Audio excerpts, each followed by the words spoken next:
سلام دوستانی عزیز. امروز در وقتی سپاریدن عریضه‌ها برای گرین کارت به آمریکا ما با کنسولی سفارت آمریکا تاد هیوز میشینم و این کس سوال هایتان را جواب میدهد. Todd, thank you so much for sitting down with me today. Sure. Excellent. So we took some questions from our social media that we noticed people are asking a lot. People have lots of questions about the green card process. I'm sure.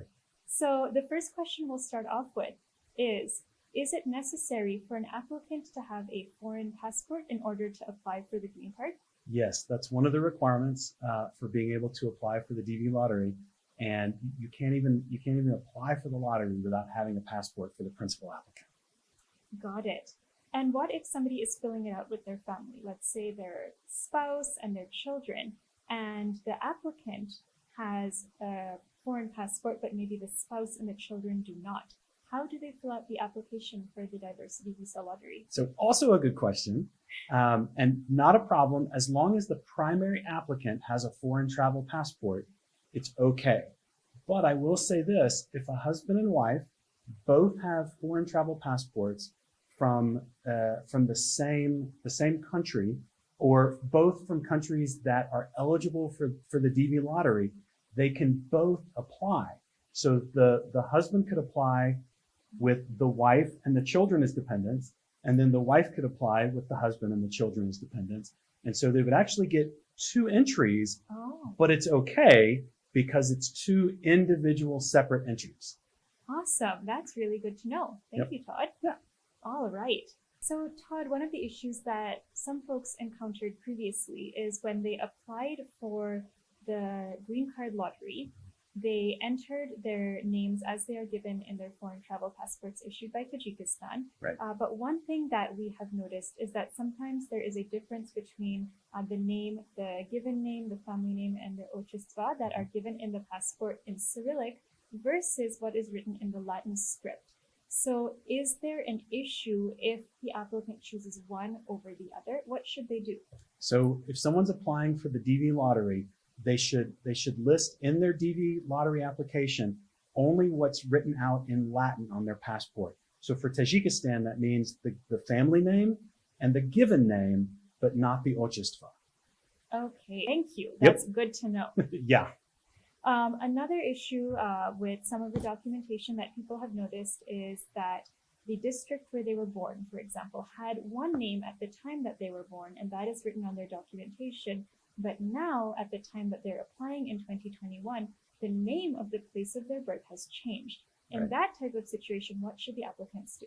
Right. We've seen that a lot in Tajikistan over the last few years, which has been kind of exciting to see the changes. But they should just use the current name of the town of where they were born, and that'll be fine. So the name that it is in 2021, not the name it was in 1972 or something like that. Exactly. Okay. Yeah, so we'd want to use Bokhtar instead of Kurgantepa. Thank you.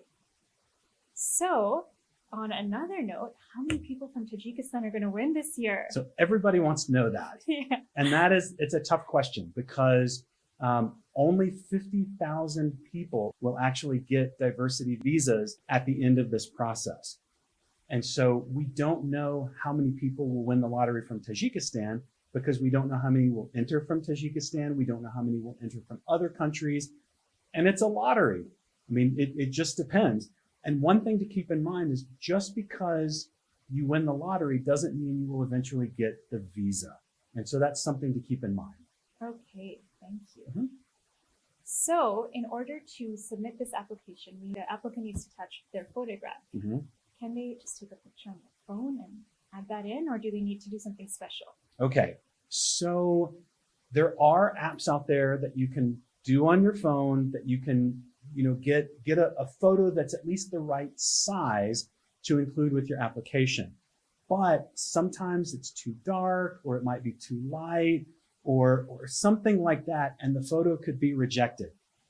If I were telling a friend of mine what I would suggest, I would say go find a place that does photographs that do just the right size, just the right lighting, that meet US requirements, and use that, because that way you know it's going to work and you don't risk being disqualified.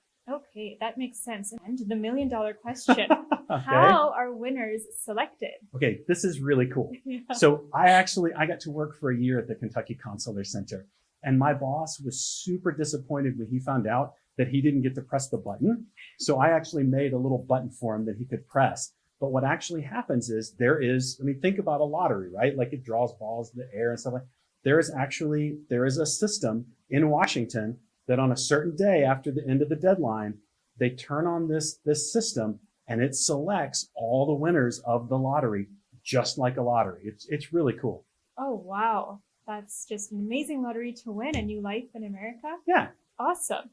And let's say that somebody gets drawn and they show up for their interview. What happens if their name has changed? Okay, so there are a lot of steps between applying for the DV lottery and actually going to an interview to get the visa. And one of those steps will be interacting with the Kentucky Consular Center. So if you get an email that says you've been selected as a winner of the diversity visa lottery, at that point, you'll get instructions on how to contact the Kentucky Consular Center, and you can tell them about your name change and submit the documentation for it. Got it. Todd, you are full of useful information. I am sure that our viewers are going to learn something from this conversation we have had, so thank you for joining. And before we say goodbye, is there some place that you can direct our viewers who may have additional questions that we didn't get to cover in today's session? So the best place to go is the State Department website. All the information is there, and that's the best source of information. Todd, thank you so much for taking the time. It's been an absolute pleasure to speak with you, and I'm sure our viewers have learned a lot about the DV lottery, as have I today. Have a great day. Thanks so much, you too. Bye.